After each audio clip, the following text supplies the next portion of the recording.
We'll be looking at a large storm that's going to come in across the US and is going to form into this monster storm, which will probably be occurring starting Friday. And we'll see the worst of that threats this weekend.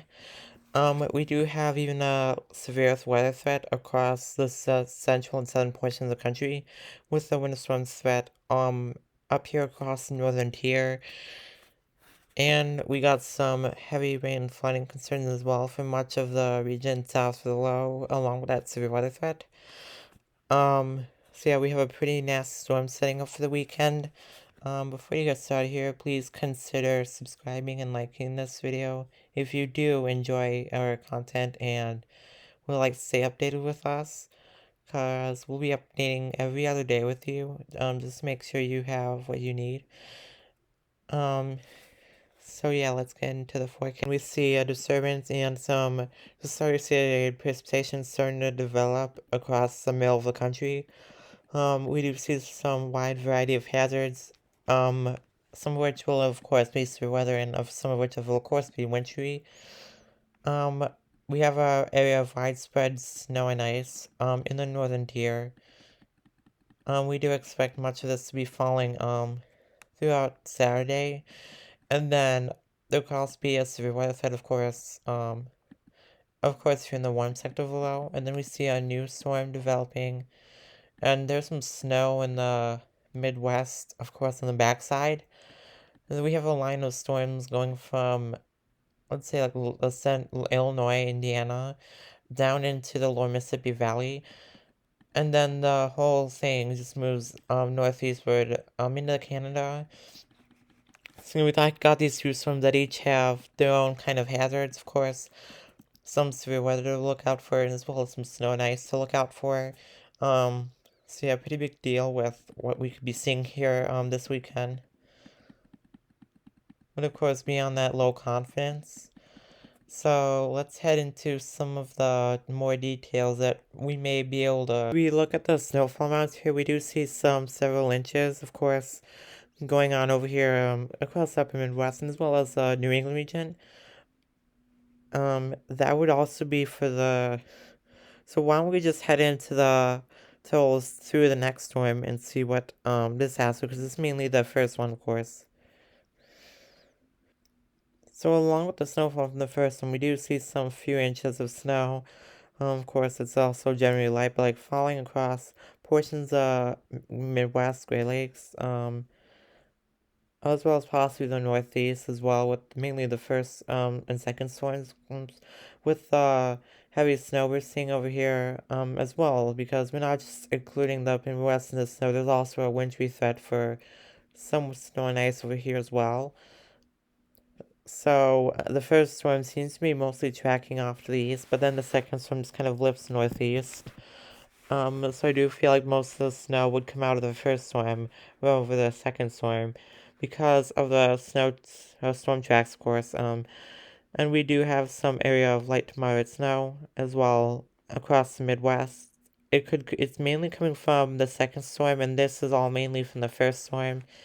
Up here in the north developing, we do see some instability as building as well across the Central Plains Friday night and the Saturday morning.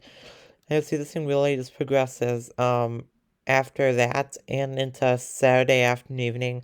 We do see some instability as well as the western Gulf Coast and across the middle south. We do have some instability going all the way up to the Midwest, including Iowa, Missouri, even northern Illinois and Wisconsin. And that's where and this is one area we could see a severe weather threat possibly, and that would mostly be like Saturday afternoon into the night. And then we have some better instability, again building across the portions of the deep south and into the Ohio Valley. That Sunday, and then it's mostly done after that, except it was limited to the Gulf Coast, heading into the next week. So it's mostly calmed down at this point. But of course, there's still more to come. And this is like a few days out. But we do want to take a gander at the severe outlook we're seeing having been issued for portions of Iowa later in the video. It's one thing because it also is a factor for severe weather. And we do see there's plenty of that across the favored severe weather threat areas for the weekend, as you can tell.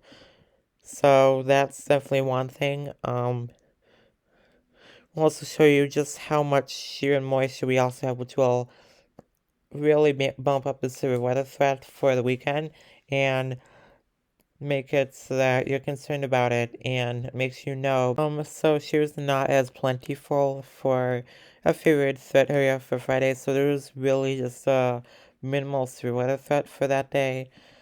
But then you see it really amps up for Saturday, so that's definitely a good reason to say there's a severe outlook area, which we'll again look into after we look at these ingredients over here. So really be powerful across Iowa, which is where we'd see the severe weather threat, and as well as Sunday, but more so like over here, of course.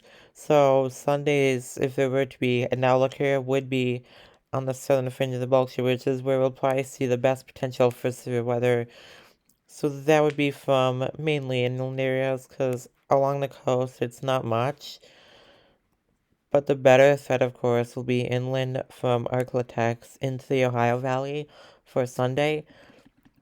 And then heading back into Saturday, we see these areas are most favored for severe weather. So going from Missouri, West Illinois, down into the southern plains. But of course, it would be more favored to be across physically Iowa and northern Missouri because that's where we see the best aligning of these conditions, and that's where we see the severe outlook area for that day. And of course, this whole thing mostly moves through by Monday. So now let's see how much moisture is being advected and see how far north exactly they're placing the Gulf moisture influx. See that Gulf moisture is now beginning to advect into the plains, as well as a good portion of the middle of the country too. So you see some widespread dew points in the 50s and even the 60s, especially across the south. But it could go as far north as Illinois and Indiana, and as well as into the mid-Atlantic. But I feel like of course, we're talking about the favored area for severe weather, which would be over here.